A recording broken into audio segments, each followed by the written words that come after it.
Hey there, folks. Welcome to our cozy nook of tales and adventures. Today, like every episode, we're unlocking the doors of imagination to explore new worlds, meet fascinating characters, and experience unique emotions. I promise to take you on an unforgettable journey through the power of words. So get comfy, grab your favorite drink, snuggle into that perfect spot, and get ready to lose yourself in a new story. Leave the outside world behind for a while and dive with me into the depths of storytelling. If you enjoy our content and want to support the channel, consider hitting the subscribe button and giving the video a thumbs up. Now, without further ado, let's dive into today's story. The first whispers came with the autumn winds, carried from the shadowed valleys beneath the lonely mountain. Village folk spoke of strange lights flickering in abandoned mineshafts, of livestock gone missing, and of dreams plagued by voices that spoke in languages long forgotten. But Gandalf the Grey had felt the change before any mortal had noticed a tremor in the ancient magics that bound the world, like the first hairline crack in a dam that had stood for 1,000 years. He stood now upon the Raven's Crest, a jagged outcropping of stone that jutted from the mountainside like a blackened talon. Below him, the village of East Hollow slumbered beneath a blanket of early morning mist, unaware of the doom that stirred beneath their feet. Gandalf's weathered hand tightened around his gnarled staff, the polished wood warm beneath his touch, despite the biting chill of the highland air. "They are waking," he murmured to himself, his breath forming ghostly tendrils in the cold. After all these centuries, the ancient seal was failing. He had felt its weakening for decades, now a slow, inevitable decay that no amount of his subtle workings could fully arrest. But in recent weeks, the deterioration had accelerated, like a fever breaking. The shadows beneath the mountains stirred with newfound hunger, testing the boundaries of their prison with increasing boldness. For centuries, Gandalf had wandered the lands of Middle-earth, adopting the guise of a wandering wizard, eccentric and mysterious, but largely unremarkable to the eyes of kings and commoners alike. Few suspected his true nature, fewer still his ancient burden, guardian of the elder seal that kept the Shadowkin imprisoned beneath the roots of the mountain. A flock of ravens took sudden flight from the forest below, their alarmed cries echoing across the valley. Gandalf's eyes narrowed. Something had disturbed them, something unnatural. "Show yourself," he commanded, his voice carrying a power that belied his aged appearance. The shadows at the edge of the clearing coalesced, darkening and thickening, until they formed the silhouette of a tall figure. A man stepped forth, armored in plates of midnight steel inlaid with symbols of warding. His left hand rested on the hilt of a greatsword strapped to his back, a blade whose edge gleamed with an unnatural silver light. A helm concealed most of his features, save for eyes that burned with the cold intensity of winter stars. "I wondered when you would arrive," Gandalf said, making no move to defend himself. "Lord Morvain." "Wizard," the armored man replied, his voice resonating with disdain. "Or is that merely another of your many disguises?" Gandalf smiled thinly. "I have worn many names across the turning of the ages. Gandalf will suffice for our purposes." Morvain approached, his armored footfalls crunching on the frost-rimed earth. He was a warlord of the Eastern Marches, commander of the Iron Legion, and the most notorious hunter of magical creatures and practitioners in a generation. His hatred of all things arcane was legendary, as was his effectiveness in exterminating them. "The villagers speak of shadows moving against the natural flow of light," Morvain said, "of whispers in forgotten tongues, of ancient evils stirring." His gauntleted hand tightened around his sword hilt. "Your doing, perhaps?" "Not my doing," Gandalf replied, turning his gaze back toward the mountain's looming mass. "But perhaps my failure." The wizard's admission gave Morvain pause. For a long moment silence stretched between them, broken only by the keening of the wind through the rocky crags. "There is a seal," Gandalf finally continued, "ancient beyond reckoning, forged in the elder days when the world was young and the boundaries between realms were more permeable. It contains entities that would view your world as nothing more than a feast laid before them. And you are its keeper," Morvain concluded, his voice flat. Gandalf nodded, the first rays of the rising sun catching in his silver-grey beard. "For longer than you could comprehend, but the seal weakens. The Shadowkin stir in their prison. By the coming equinox, when the balance between light and dark hangs in perfect equilibrium, the seal will fail completely." And what would you have me do, wizard? Morvain asked, a note of bitter amusement in his voice. Hold your staff while you work your spells. The celestial key, Gandalf said, ignoring the barb. The artifact used to forge the seal in the First Age. It was divided into 3 fragments and scattered across the realm for safekeeping. With it, the seal can be renewed. And you've lost these fragments? Morvain concluded. Not lost, Gandalf corrected. Hidden, by design. No single guardian could know the location of all 3 lest they fall to corruption or coercion. For the first time, Morvain removed his hand from his weapon, crossing his arms across his armored chest.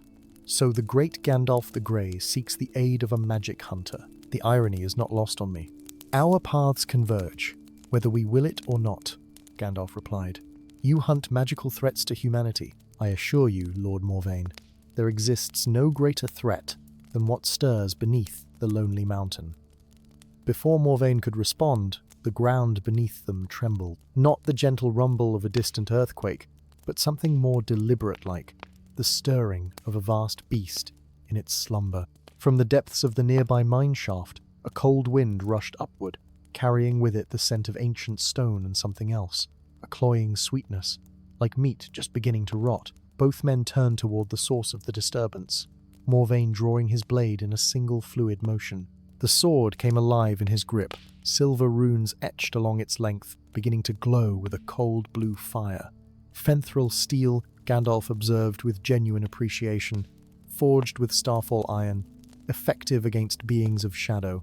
You seem well informed for a simple wizard, Morvain replied, eyes fixed on the mine entrance. From the darkness of the shaft, something emerged not by walking or crawling, but by seeping, like spilled ink spreading across parchment. A pool of absolute darkness flowed from the mine entrance, defying the laws of light and shadow. Where sunlight touched it, the darkness did not recede, but seemed to consume the light itself, growing denser, more substantial. The pool stretched and rose, taking on a vaguely humanoid shaper figure composed of swirling shadow, with limbs that ended in elongated claws, and a face that was nothing more than a suggestion of features, save for eyes that burned like embers in the void. Shadowkin Scout, Gandalf muttered, raising his staff. The crystal embedded in its crown began to glow with a piercing white light. They've found a way to slip through the weakening barriers.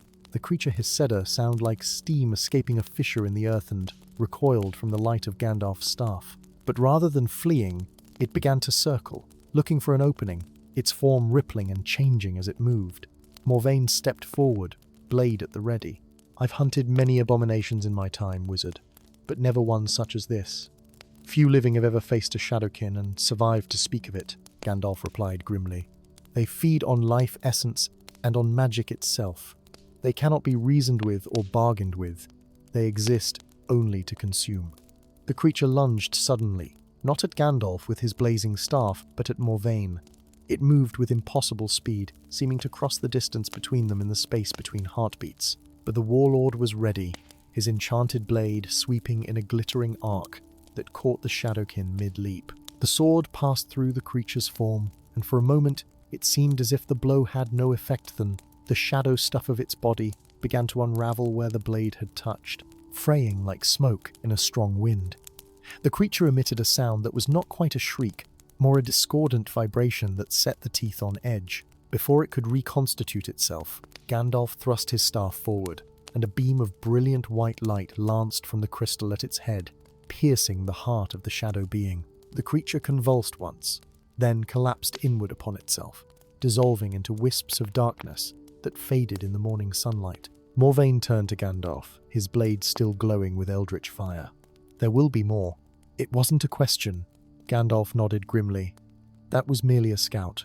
As the seal continues to weaken, stronger entities will find their way through. By the equinox, the barriers will fail completely, and the Shadowkin will pour forth like a tide of night. How long do we have?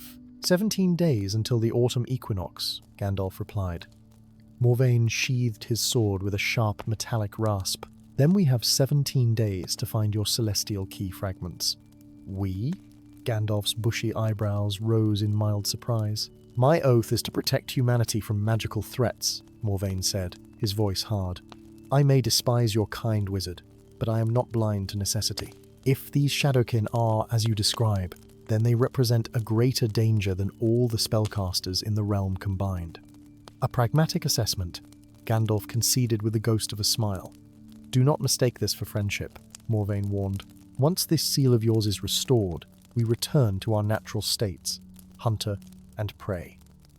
As you say, Gandalf replied, though his eyes twinkled with something like amusement. The first fragment lies in the obsidian archives of Kel'Thuzad. The second is hidden in the floating gardens of Ereloth. The third. His expression grew somber. The third is in the possession of the Crimson Order, though they know not what they guard. Morvain's expression darkened at the mention of the Crimson Order, an ancient fellowship of mages, renowned for their mastery of blood magic and their ruthless pursuit of forbidden knowledge. You keep interesting company for a guardian of mankind, wizard. Not by choice, Gandalf replied. The fragments were hidden ages ago, when the Order had not yet fallen to corruption. The warlord regarded Gandalf with cold calculation. The nearest of these locations? The obsidian archives lie 3 days' journey east, Gandalf said, gesturing toward the distant mountains, in the shadow of the Dragon's Teeth. Morvain nodded curtly. Then we leave at once. He turned to go, then paused, fixing Gandalf with a penetrating stare. Know this, wizard. I watch you. At the first sign of treachery, I will end you. Gandalf met his gaze unflinchingly. I would expect nothing less. He lifted his staff and tapped it once upon the stony ground. But time grows short, the shadows gather, and before our journey's end, Lord Morvain, you may discover that not all is as you believe it to be about magic, about this world. He paused, his ancient eyes reflecting secrets accumulated across millennia. And about me. As if to punctuate his words, a distant rumble emanated from deep within the lonely mountain, the stirring of ancient evils long imprisoned, sensing the weakening of their bonds. And high above, a flight of ravens circled, as if watching the unlikely alliance of wizard and warlord with keen interest, messengers of an age of darkness or light, yet to be determined. The sun climbed higher in the eastern sky, casting their long shadows across the rocky ground shadows that seemed, just for a moment, to move of their own accord. Story 2. Beyond the frostbite plains, where the wind howled with voices of the long dead and the sky hung perpetually heavy with snow-laden clouds, rose the last bastion of warmth in a world claimed by endless winter. Eriadnor, the citadel of the eternal flame, stood defiant against the perpetual froster monolithic fortress of obsidian stone and gleaming copper domes that caught what little sunlight penetrated the ashen sky and reflected it like a beacon of hope. Within the heart of the citadel, in a chamber of concentric circles carved from ancient heartwood and precious metals, Gandalf knelt before the sacred flame. Its golden crimson light cast dancing shadows across his weathered face, deepening the lines etched there by centuries of vigilance. His once silver beard had faded to the color of snow, and his hands extended toward the flame trembled, not just with age, but with exhaustion of a deeper sort. A little longer, he whispered to the flame, his voice barely audible over its gentle roar. Just a little longer. The sacred flame, once a towering inferno that had required a chamber thrice this size, now struggled to reach higher than a man's height. Its light, which once bathed the entire citadel in warmth and cast its protective glow for leagues in every direction, now barely warmed the central chambers.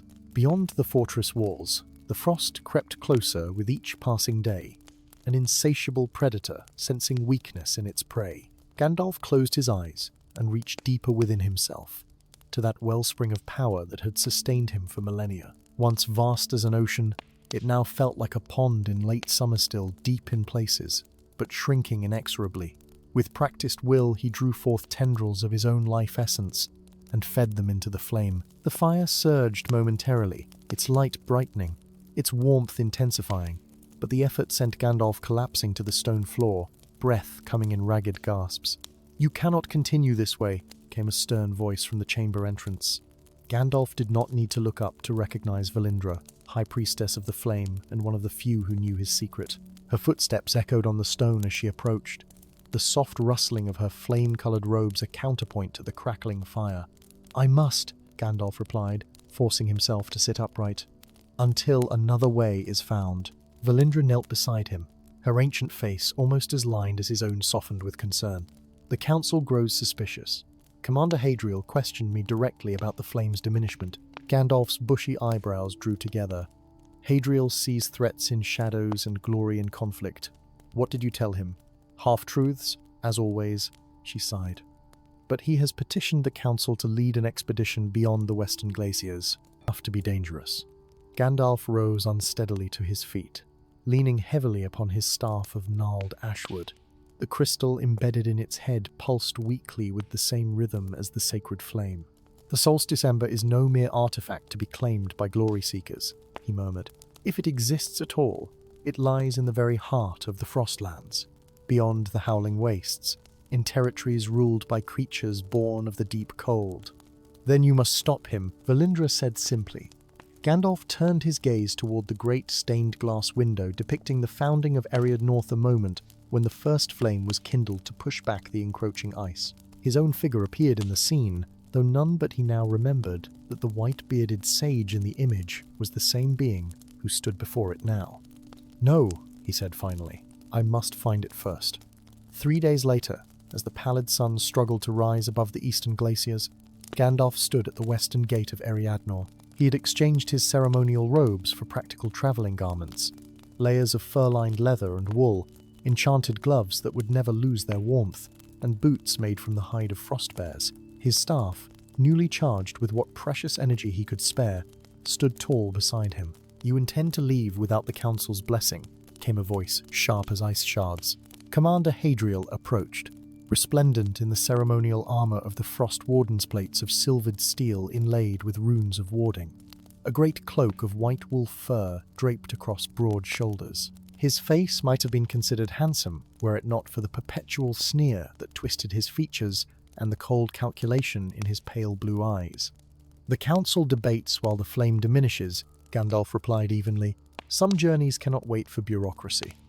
Or perhaps you simply fear competition in your search, Hadriel countered, stepping closer. The solstice ember is the patrimony of all Eriadnor, not just its spiritual advisors. Gandalf regarded the younger man with a gaze that had witnessed the rise and fall of civilizations. The ember is not a prize to be won or a weapon to be wielded. It is the beating heart of winter itself. All the more reason it belongs in the hands of warriors, not scholars, Hadriel said. My expedition leaves at first light tomorrow. 20 of Eriadnor's finest, armed with the best enchanted weapons from the Citadel armory. A show of force will only awaken things better left sleeping, Gandalf warned. Hadriel's laugh was as cold as the world outside the walls. Save your riddles and portents, old man. When I return with the ember, perhaps the council will finally recognize that Eriadnor's future belongs to those who act, not those who merely tend dying flames. As the commander strode away, a shadow detached itself from an alcove near the gatier, slender figure, wrapped in layers of muted greys and whites that seemed to shift and blur at the edges. He suspects nothing, the figure said in a voice soft as falling snow. Pride blinds him to much, Gandalf agreed, turning to face the newcomer.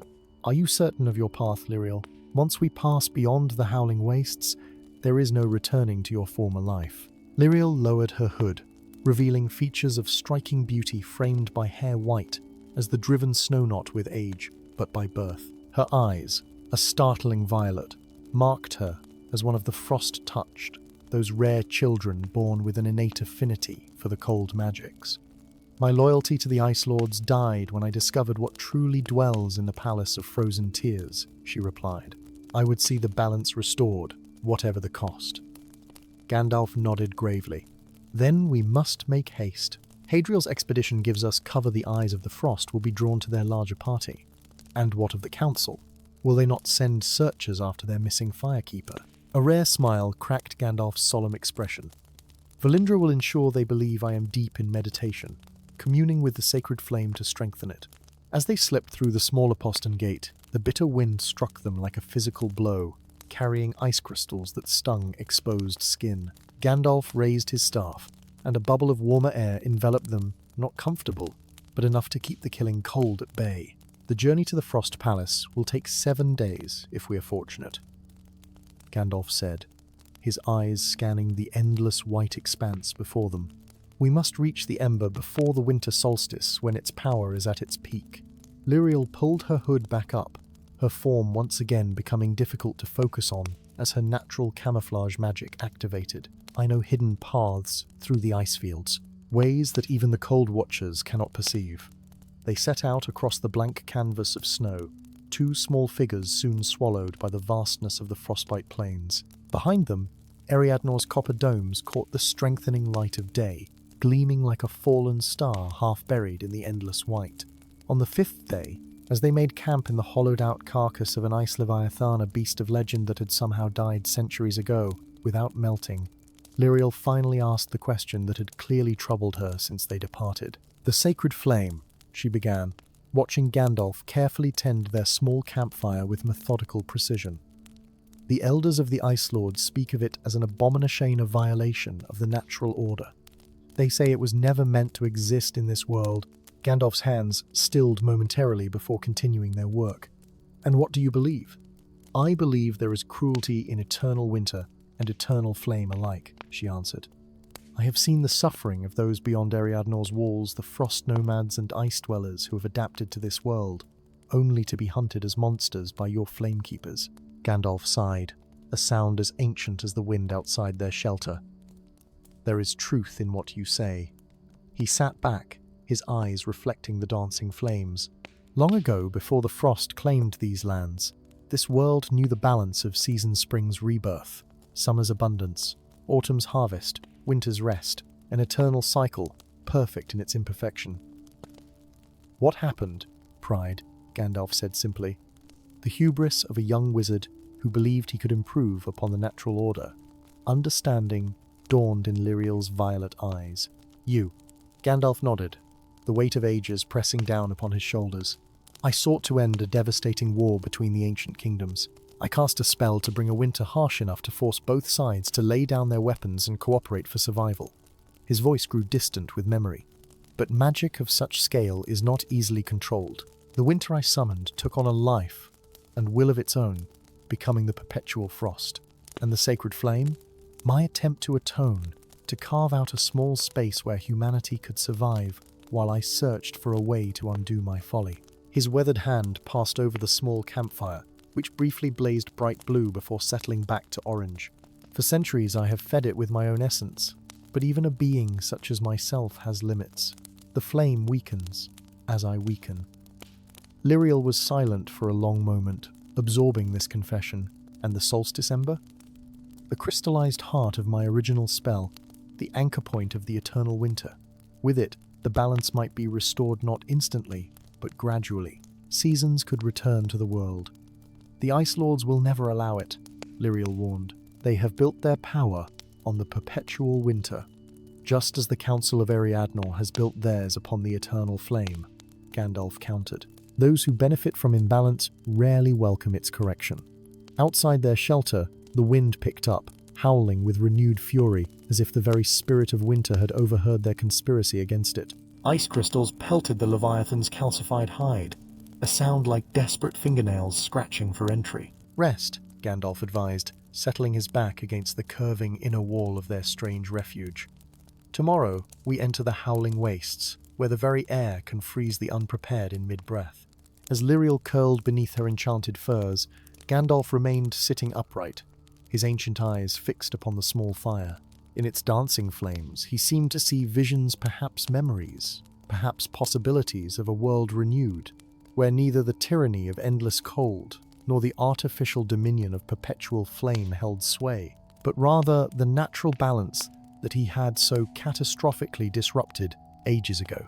The time had come to correct the gravest error of his long-existent not through further manipulation of natural forces, but by removing his interference altogether and allowing the world to heal itself. Whether Ariadnor would survive this transition, whether he himself would survive it, remained to be seen. But as the wind shrieked outside, like the ghosts of all who had perished in his eternal winter, Gandalf knew with certainty that the path, forward however difficult, was the only one his conscience would permit him to walk. Story 3.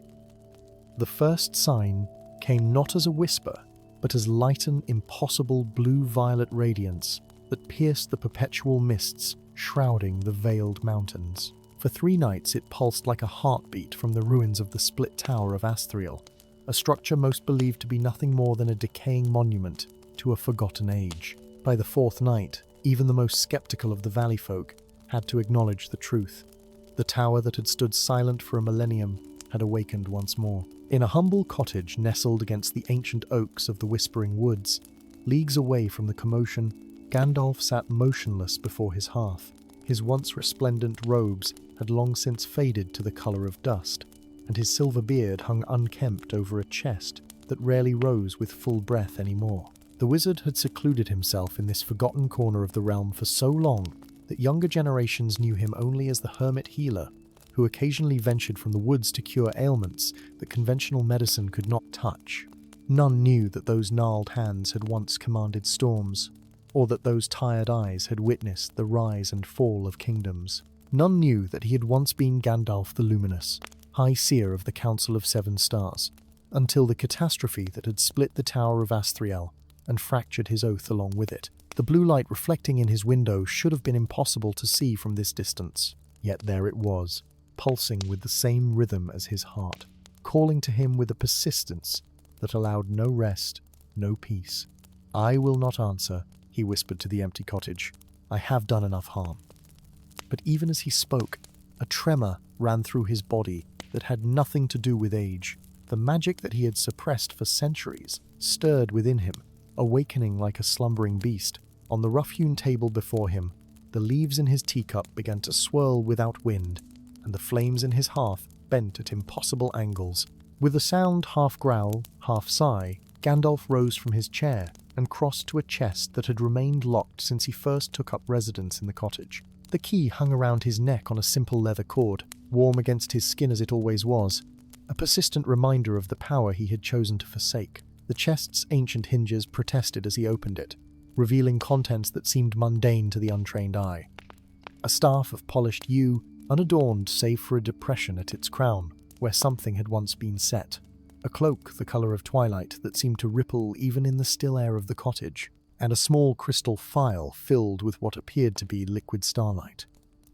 "One last journey," he murmured, "and then, perhaps, rest at last." Dawn found Gandalf walking a path few others could have followed through the Whispering Woods. The trees here grew in patterns that confused the mind and misled the senses, a natural defense woven centuries ago by wizards whose names were now lost to memory. His staff tapped a rhythm on the earth that seemed to speak to the twisted roots, and they parted just enough to reveal the true path. He emerged from the forest as the morning mist began to lift, revealing the village of Greenhaven sprawled across the valley floor. Once, this had been merely an outpost, a few hardy souls farming the fertile soil beneath the shadow of the mountains.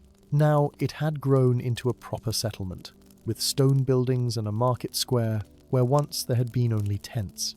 Time moved differently for one such as he. As Gandalf made his way through the village, he drew curious glances. The locals knew him by sight, but not by reputation. He was merely the odd healer from the woods, not a legend walking in their midst. "The tower calls to you too, doesn't it?" The voice came from his right, clear as a bell, and startling in its directness. A young woman sat on the edge of a stone well, regarding him with eyes that seemed too knowing for her years. She wore the simple garb of a shepherdessa homespun dress beneath a woolen cloak, fastened with a bronze pin-butt. Something about her posture spoke of natural dignity. "You see much for one so young," Gandalf replied, studying her more carefully. "And you conceal much for one so old," she countered, the ghost of a smile playing at the corners of her mouth. "The light from the tower, it speaks in colours most cannot see, doesn't it?" Gandalf's bushy eyebrows drew together. "What is your name, child?" "Serene," she said, rising from her perch. She stood with the confidence of someone unaccustomed to being dismissed. "And I'm hardly a child.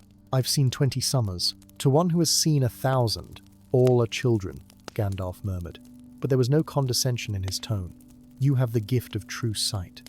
Rare in these days." Cyrene's expression shifted, caution replacing curiosity. "My grandmother called it a curse, said it would bring me nothing but sorrow. Grandmothers often possess wisdom the rest of us must learn through bitter experience," Gandalf said with the faintest hint of a smile. "But gifts, like blades, are neither good nor ill in themselves it is in their wielding that their nature is revealed. He turned his gaze toward the mountains where the split tower stood, barely visible as a jagged silhouette against the morning sky. The blue-violet light had faded with the coming of day, but its echo remained in his mind, an insistent pulse that tugged at him like a lodestone pulls at iron. "You seek the tower," Cyrene said. "Not a question." "I seek to understand why it has awakened," Gandalf corrected. After so long a silence, Cyrene's clear eyes studied him with disconcerting intensity. "Then we share a purpose. I've dreamed of the tower every night since the lights began."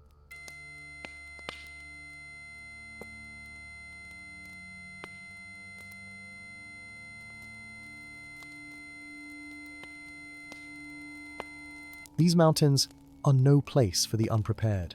Dreams or no dreams, the path to the tower is treacherous in both mundane and magical ways. "And yet, you know I must come," she said with simple certainty. "Just as you know you cannot face the tower's oracle alone. That is why our paths have crossed this day." For a long moment, Gandalf regarded her in silence, weighing possibilities against necessities. Then, with a sigh that seemed to carry the weight of centuries, he nodded once. "We leave before midday." The ascent into the Veiled Mountains was like passing from one world into another. The lush valley gave way to pine forests that clung tenaciously to the increasingly steep slopes. These, in turn, surrendered to wind-swept crags where only the hardiest plants found purchase in the thin soil. The air grew sharper, cleaner, and somehow older, as if they breathed the same breath that had first filled the lungs of the mountains when the world was young.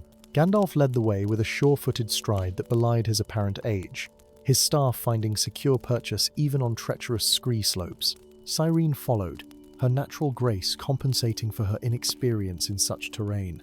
They spoke little during their ascent, saving breath for the demanding climb, but in their brief exchanges, Gandalf discovered that Cyrene possessed not just the gift of true sight, but a keen mind, and a determination that would have served her well in the council chambers of old.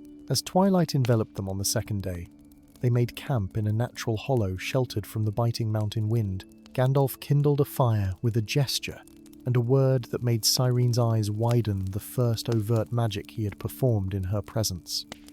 "You truly are a wizard, then," Gandalf replied, settling his back against a smooth stone. The Tower of Asthriel was once the seat of the Oraclear nexus of divinatory magic where past, present, and possible futures converged. 7 archmages tended its energies, interpreting the visions granted by the Oracle to guide the realm through times of darkness. What happened to it? Gandalf's gaze grew distant. Pride, ambition, the eternal weakness of those who wield power. He sighed, his breath visible in the chill air. The head of our order, Magister Thalion, sought to use the oracle not merely to see the future, but to shape it to his design. I was his most trusted disciple, blind to his growing corruption until it was too late. The fire's light deepened the lines on his ancient face, casting them into sharp relief. When I finally moved against him, our conflict shook the very foundations of the tower. Magic fought magic, spell countered spell, until the backlash of power tore the tower in twain and scattered the surviving mages to the winds. "And the oracle?" Cyrene asked softly. "Silent, dormant, perhaps wounded by our folly," Gandalf said. "Until now, the blue-violet light was clearly visible now in the darkness, a steady pulse, emanating from higher up the mountain where the split tower perched like a broken crown upon the highest peak. Its rhythm had quickened, as if sensing their approach. "Whatever has awakened it," Gandalf continued, "cannot be a coincidence. The oracle stirred from its slumber for a purpose." "You fear your old master," Cyrene observed, "that he might have returned." Gandalf's eyes snapped to her face, sharp with sudden attention. "What makes you say such a thing?" Cyrene touched her temple lightly. "True sight shows more than just the visible world. Your fear casts a shadow I can perceive, like a storm cloud around a mountain peak." After a moment, Gandalf nodded. "Yes, Thalion was never found among the dead or the survivors. If he has spent the centuries as I have watching, waiting, then the reawakening of the oracle would surely draw him, as it has drawn me." "Then we must reach it first," Cyrene said with simple determination. Gandalf studied her with new appreciation. "Indeed. But first, rest. The final ascent will test us both beyond anything you have yet experienced. The split tower of Asthriel loomed before them like a wound in the fabric of the world. What had once been a perfect spire of gleaming white stone now stood as two jagged half-towers, separated by a gulf of empty air. The raw edges where the structure had been torn apart still glimmered with residual magic, the stone refusing to weather or erode even after a millennium exposed to the mountain elements. The blue-violet light emanated from the very center of the gap between the halves, a pulsing orb suspended in nothingness. As they approached the base of the tower, the pulse synchronized with their heartbeats, creating a disorienting resonance that Gandalf recognized from long ago. "The Oracle acknowledges our presence," he murmured. "It remembers." "How do we reach it?" Cyrene asked, her voice hushed with awe as she gazed up at the impossible structure. "The stair is severed where the tower split." Gandalf planted his staff firmly upon the ancient flagstones that form the tower's foundation. "Not all paths are visible to ordinary sight." He spoke 7 words in a language that seemed to shimmer in the air, syllables that felt ancient even to Cyrene's ears. The air between the halves of the tower rippled like heat above summer stones, and gradually a gossamer bridge of light took form, a pathway of pure magic spanning the void. "The way is opened," Gandalf said, his voice carrying the weight of formal ritual. "But beware, the Oracle tests those who seek its wisdom. It will show us truths we may not wish to face." They ascended the surviving staircase of the eastern half-tower, steps worn smooth by the tread of countless feet in ages past. Where the stair ended abruptly at the tear, Gandalf stepped unhesitatingly onto the bridge of light, which held his weight as if it were solid stone. Cyrene followed, her shepherd's sure-footedness serving her well even on this most unnatural of paths.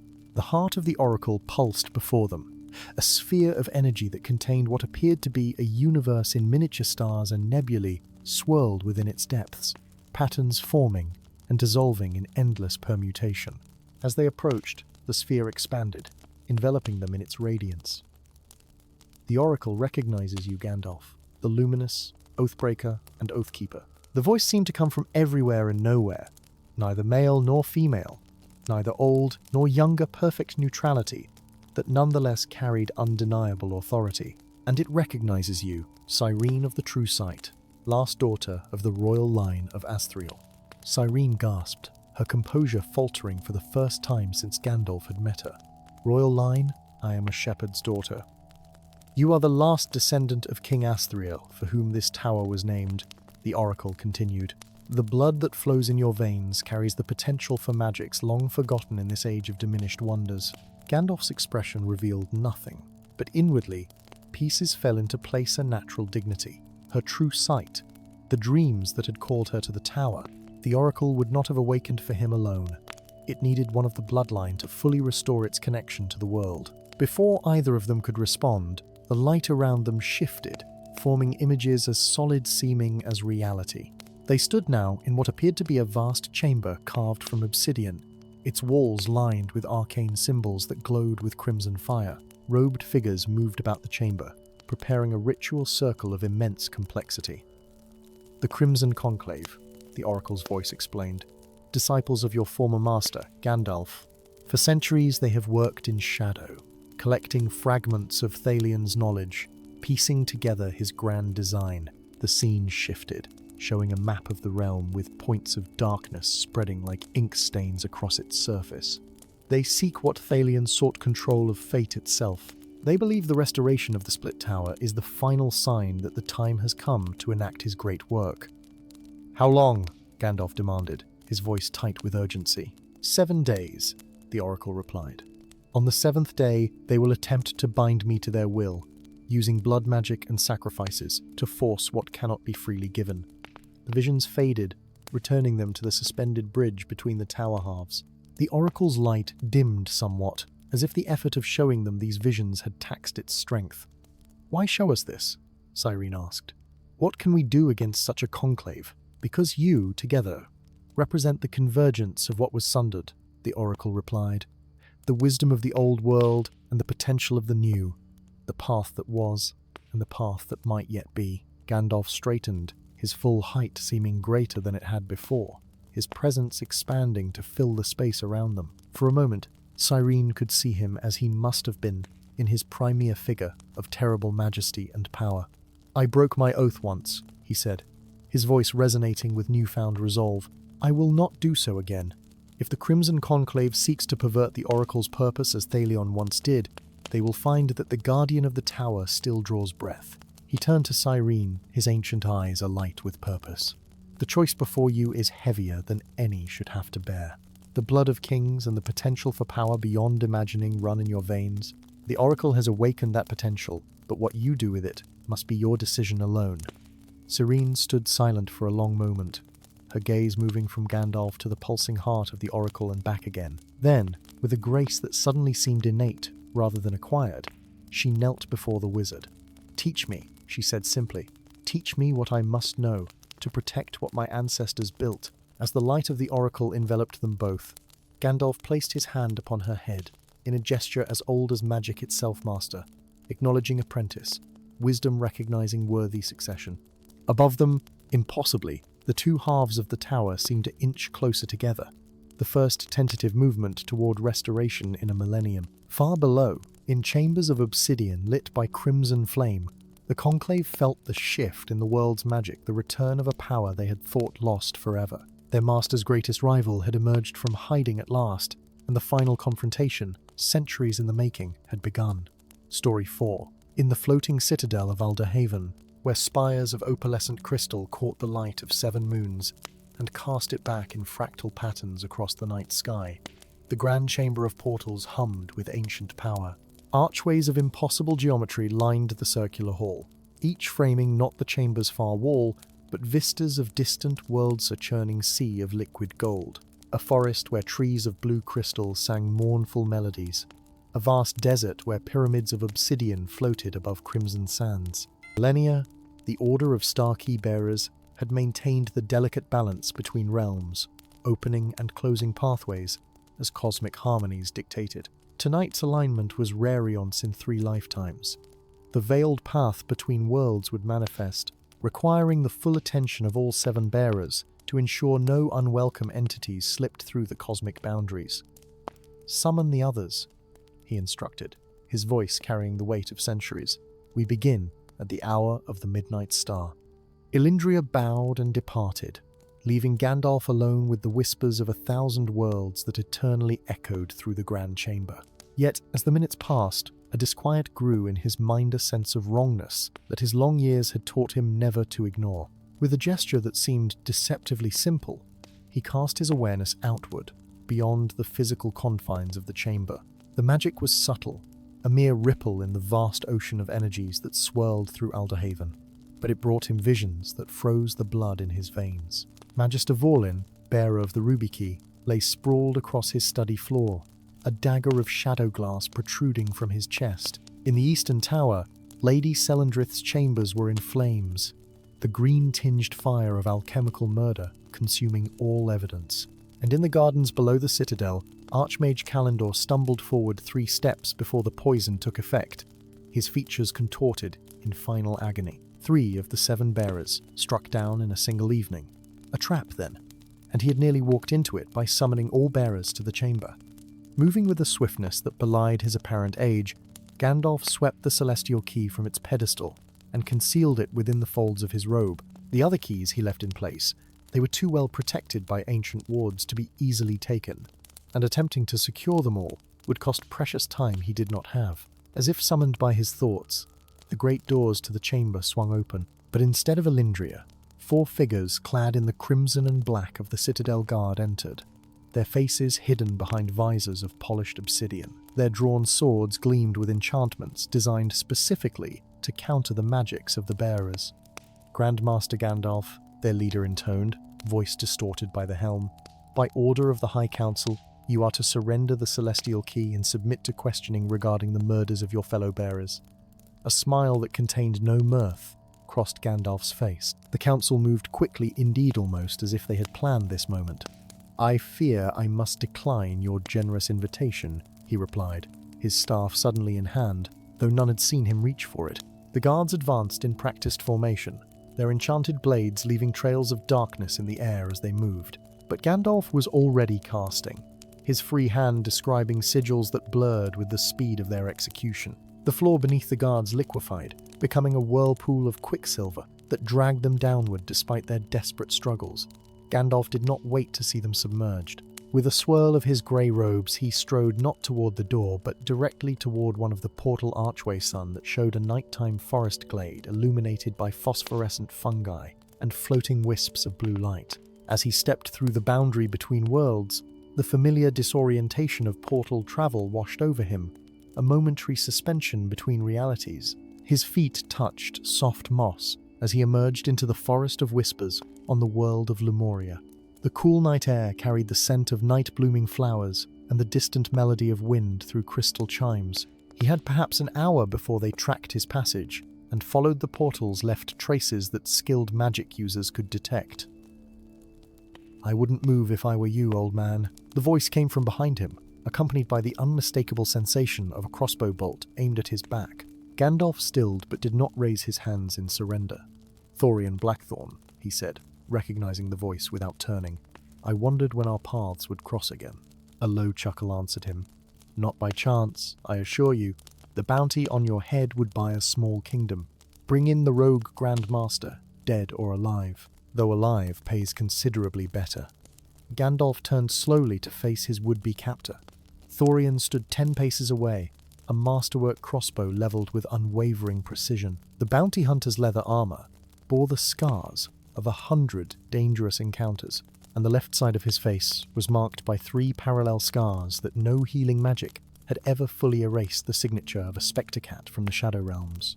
"And who placed this generous bounty?" Gandalf inquired, as if discussing nothing more consequential than the weather. "The High Council of Alderhaven, signed by Magister Calum himself." Thorian tilted his head slightly. "Imagine my surprise when I learned you'd murdered your fellow bearers. Didn't seem your style." "Indeed not," Gandalf agreed, his bushy eyebrows drawing together. "Calum, you say?" "The very same. Returned from the dead, apparently. Quite the sensation in Alderhaven when he appeared at the council chambers 2 moons ago." A chill that had nothing to do with the forest night settled in Gandalf's ancient bones. Magister Calum had been his most promising apprentice before his apparent death in the Void Calamity nearly 40 years prior. If he lived, if he had somehow returned.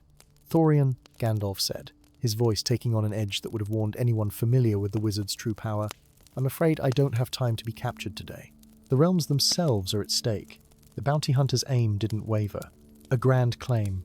But then, you wizards always think the fate of worlds hinges on your actions. In this case, it does." With deliberate slowness, Gandalf reached into his robe and withdrew the celestial key, which pulsed with inner light that cast Thorian's scarred features into sharp relief. "Do you know what this is?" Thorian's eyes widened slightly, the only indication of his surprise. "That's the key the council wants most of all. Worth twice the bounty on your head alone." "It's worth infinitely more than that," Gandalf replied. "In the wrong hands, it could unravel the very fabric that separates the realms. If Calum has returned and orchestrated the murder of the bearers, then his intent is clear. He seeks to open the forbidden portal." "The what now?" Before Gandalf could answer, a high, keening wail echoed through the Foresta sound no natural creature would make. The phosphorescent fungi dimmed, as if shrinking from some approaching presence. In the distance, the blue wisps scattered in panic. "Void hunters," Gandalf said grimly. "Calum moves faster than I anticipated. They can track the key's resonance across realms." Thorian lowered his crossbow slightly, his hunter's instincts responding to the greater threat. "What are void hunters?" "Entities that exist between worlds. Predators that feed on magical essence. Normally, they cannot fully manifest in any single realm, but someone has anchored them, given them substance here." Gandalf's grip tightened on his staff. "We have perhaps minutes before they converge on our position." Thorian made a swift calculation, years of survival instinct warring with the promise of the enormous bounty. Finally, he lowered the crossbow completely. "I'm listening. What's this forbidden portal?" "A gateway to a realm of pure magical potential," Gandalf explained quickly, already moving deeper into the forest with a swiftness that belied his apparent age. Thorian fell in beside him, crossbow now trained on the shadows behind them. "A place where reality can be rewritten by those with sufficient will and power. The Order of Bearers was formed to ensure it remained sealed, after the Sundering nearly destroyed all connected realms eons ago. And Calum wants to open it? To what end? Power beyond imagining. Gandalf said simply. The ability to reshape existence according to his design. They reached a small clearing where a circle of standing stones gleamed with faint inner light. Gandalf moved to the center, the celestial key now floating above his outstretched palm. "I need your help, Thorian Blackthorn," he said, his voice resonant with formal power. "The fate of all realms may depend on it. Will you aid me, or will you pursue your bounty?" The wailing of the Void Hunters grew closer, joined now by the sound of underbrush being trampled by many feet-mortal pursuers, likely more of the Citadel Guard who had tracked them through the portal. Thorian's scarred face split in a grin that contained equal parts resignation and anticipation. "Well, old man, since you put it that way, seems like following you might be the more interesting path." He knocked a bolt in his crossbow. "Besides, I never much liked Calum. Something in his eyes always seemed wrong." "Your instincts serve you well," Gandalf said, relief evident in his voice. "Calum was my greatest student once, but his ambition consumed him. I believed him lost to the void decades ago, a tragic accident during an experiment with portal magic. Now I fear it was no accident, but a deliberate first step in a plan long in the making." "Where to, then?" Thorian asked, eyes scanning the tree line where shadows moved in ways that defied natural law. Gandalf raised the celestial key, which now shone with the light of a captive star. The standing stones responded, each beginning to glow with a different hue, creating a spectrum that encircled them. "To the one place Calum would never expect me to go," the wizard said, his eyes reflecting the rainbow of magical energies now swirling around them. "To the heart of the void itself, where we will find the truth of what happened to him, and perhaps the means to stop what he has set in motion."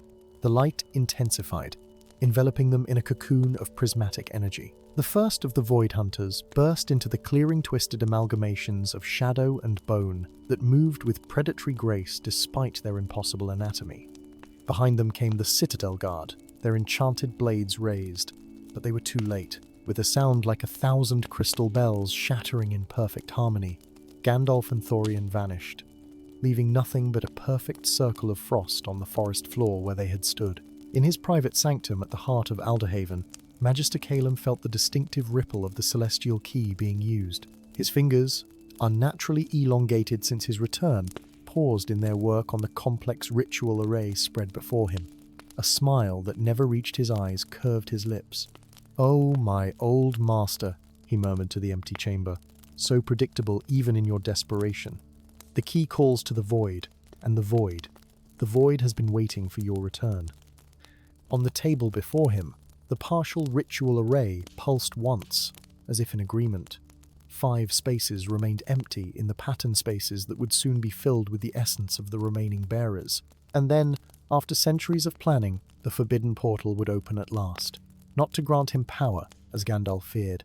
That was thinking too small.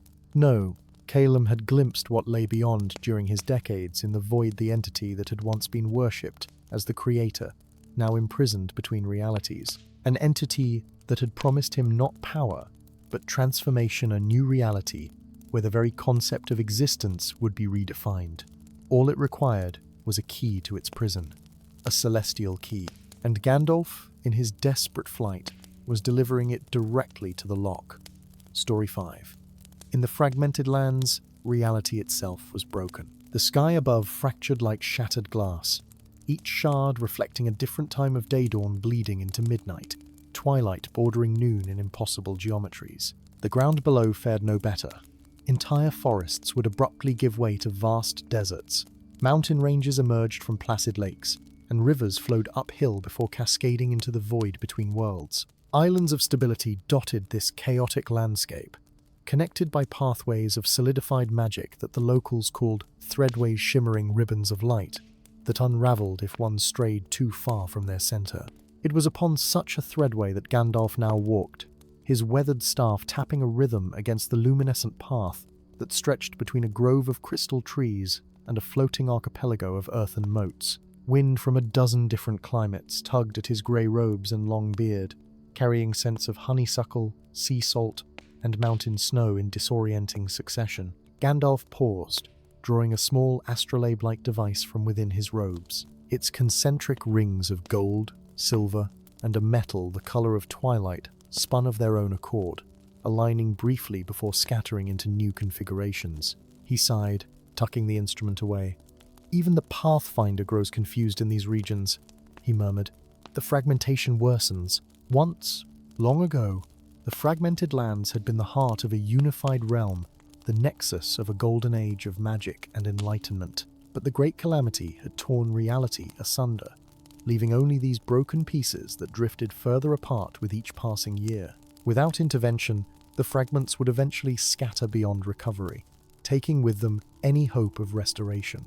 Only one artifact offered hope, the legendary Staff of Lost Ages, said to have been wielded by the architects who first shaped the world. In the final moments before catastrophe, Gandalf himself had shattered it into 4 pieces, casting them to the winds to prevent the very power that might save the world from falling into the hands of those who had caused its breaking. Now, centuries later, he sought to undo his own desperate act. The threadway terminated at a small plateau dominated by a single structure, a doorway of weathered stone standing alone, connected to no wall or building. Ancient runes spiraled across its surface, pulsing faintly with inner light. Gandalf approached cautiously, running gnarled fingers across the symbols, translating their meaning from a language few remembered. "Threshold of Echoes," he read aloud, "where past and present intertwine." With a gesture and a word of power, he activated the dormant portal. The space within the doorframe rippled like disturbed water, then clarified to reveal not the landscape behind it, but a vast library with shelves stretching beyond sight. Without hesitation, Gandalf stepped through. The timeless archive materialized around him, a repository of knowledge that existed outside conventional space and time. Dust motes hung suspended in shafts of amber light, neither falling nor rising. The very air felt thick, as if reluctant to be displaced by movement. "Who enters the archive?" The voice emanated not from any visible source, but from the books themselves. A whisper formed from the rustling of countless pages. "I am Gandalf, the last of the travelling mages," he replied, his tone formal. "I seek knowledge of the first fragment of the Staff of Ages." The library seemed to consider this. Shelves shifted, books rearranged themselves, and scrolls unrolled and rolled up again in a cascade of movement that defied the otherwise static atmosphere. "The price of such knowledge is memory," the archive responded eventually. "Surrender a memory of equal value to what you seek." Gandalf closed his eyes, considering what he could bear to lose. With deliberate care, he selected a memory from his vast collection, the recollection of a century spent in contemplation beneath the singing waterfalls of Elendil. It had been a peaceful time, a respite between great responsibilities, precious but not essential. "I offer this," he said, placing his palm against a blank tome that had materialized before him. The book's pages fluttered rapidly, filling with script as the memory drained from Gandalf's mind, leaving only the knowledge that he had once known something now forgotten. In exchange, a single page in his own hand appeared before him, a map leading to the first fragment. "The Basin of Reversed Tides," he read, committing the location to memory before the page dissolved into motes of light. "My thanks, Keeper of Knowledge." As he turned to leave, a disturbance rippled through the archive. Books tumbled from shelves, and the ambient light flickered like a candle in wind. Through the entrance portal, a figure stumbled, a young woman with hair the color of burnished copper and eyes that shimmered with an inner radiance that matched the threadways outside.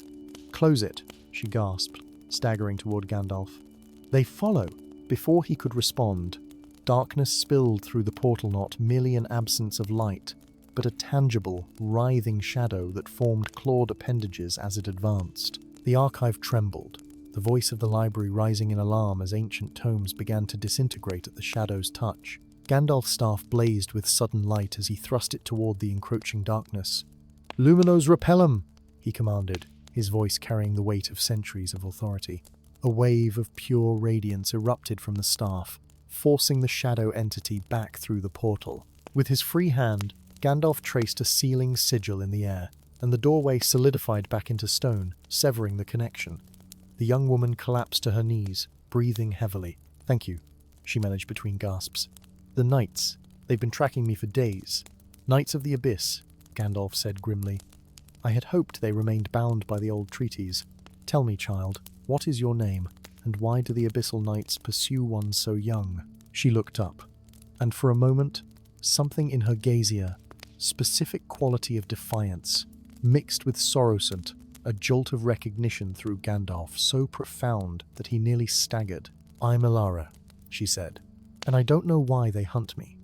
I've been having episodes, times when I can slow the fragment's drift, or even reverse it briefly. It just happens when I'm afraid or angry. She gestured at the now sealed portal. Like just now, I felt the fabric thinning, and then I was here, moments before you arrived. Gandalf studied her with new intensity. The ability to manipulate time even instinctively was vanishingly rare, especially in one so untrained, that she could affect the fragments themselves.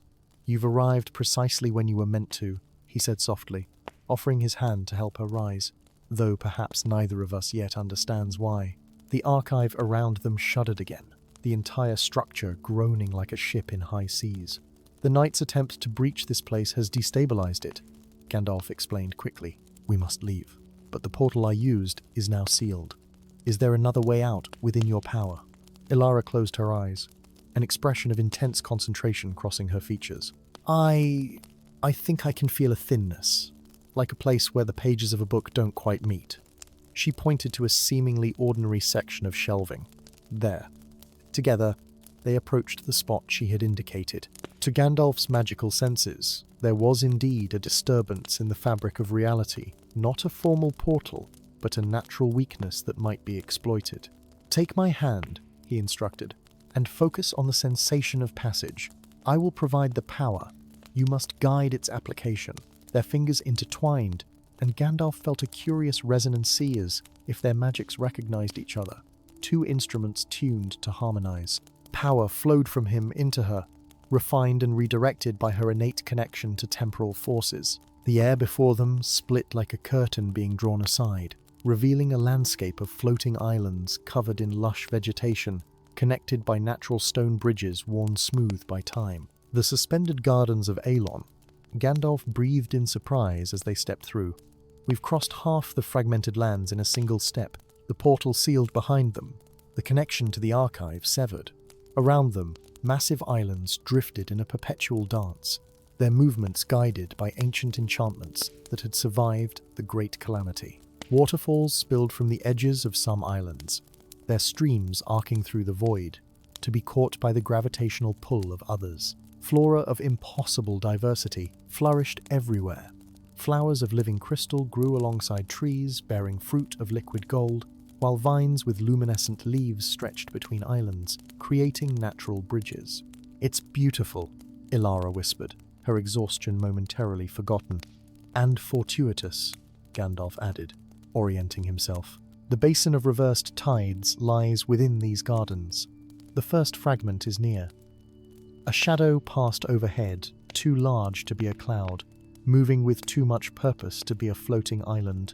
Both looked up to see an enormous creature circling above, scales of midnight blue gleaming with an inner fire, wingspan wide enough to cast entire islands into shadow, a sinuous body that moved with impossible grace for its size.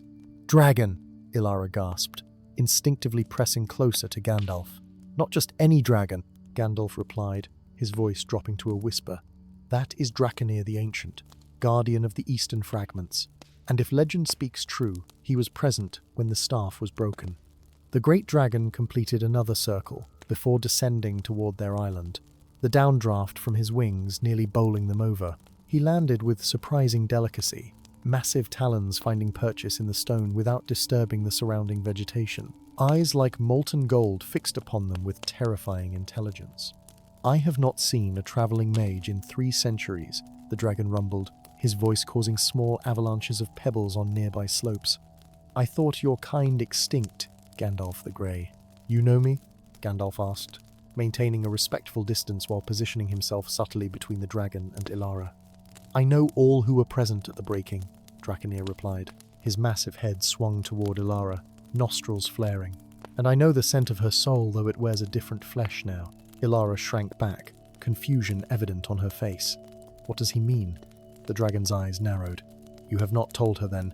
There has been no time. Gandalf replied, tension evident in his stance. "And I myself only begin to suspect." Draconir settled himself more comfortably, forelegs crossed in a gesture unnervingly human. "Then perhaps I shall illuminate you both. The Staff of Lost Ages cannot be reassembled by just anyone, Gandalf. Its fragments respond only to the combined will of those who broke it. You were but one of two who shattered it to prevent the calamity from consuming all reality." "Two?" Ilara whispered, looking to Gandalf. The ancient wizard's face had grown ashen, his eyes fixed on Ilara with a mixture of wonder and sorrow. "Elysia," he breathed, the name itself seeming to carry power. "But you perished in the breaking." "The body perished," Draconir corrected. "The soul merely scattered, like the fragments themselves. And now, as the final dissolution approaches, it has returned in a new vessel." He addressed Ilara directly.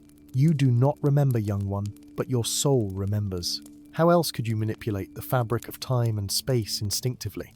These are not new gifts, they are ancient ones, reawakening." Ilara staggered back as if physically struck. "That's impossible. I'm just a scribe's daughter from the southern fragments. I'm no reincarnated mage." Gandalf approached her slowly, his expression gentle. "When first I saw you, something in your eyes sparked recognition in my heart. I dismissed it as an old man's fancy, but Draconir confirms what my soul already knew." He held out his hand, palm up. "May I?" Hesitantly, Ilara placed her hand in his. At the contact, a soft radiance emanated from their joined hands alight, neither gold nor silver, but somehow both, spilling between their fingers like liquid starlight. "The resonance of twin souls," Draconir observed. "The same harmonic magic that allowed you both to shatter the staff." "We were more than colleagues who shared a desperate act," Gandalf said softly, his eyes never leaving Ilara's. "We were bound in ways beyond the physical." "You loved her?" Ilara asked, bewildered but not withdrawing her hand. "With every fibre of my eternal being," Gandalf confirmed. "And when you fell, a part of me was lost as well. I have spent centuries searching for the staff's fragments, but I never dared hope I would find you again." Draconir rose suddenly, head turned toward the horizon. "The Knights of the Abyss approach. They have tracked your passage from the archive more swiftly than should be possible." "They want the staff as well," Gandalf said grimly, releasing Ilara's hand reluctantly. "To ensure the final dissolution, to feed on the death of a world. Then they must not have it," Draconir declared. "The first fragment lies within my keeping, in the heart of the reversed basin. I can lead you there, but the path is perilous, and time grows short." Ilara looked between the ancient dragon and the wizard, her world transformed in the space of moments. Yet despite the impossibility of what she had learned, something deep within her recognized its truther resonance, more fundamental than memory. "I don't remember being this Elysia," she said finally. "But if what you both say is true, if I can help restore what was broken, then I will try." Gandalf's face softened with a smile that contained both joy and ancient sorrow. "Not all memories reside in the mind, dear one. Some live in the heart, in the soul. As we gather the fragments of the staff, perhaps we shall also gather the fragments of who you once were." Above them, the shattered sky continued its impossible display dawn and dusk, midnight and noon occupying the same vault of heaven. But for the first time in centuries, Gandalf felt the stirring of true hope. The staff might be reforged, the world might be healed, and what was once lost might, against all odds, be found again.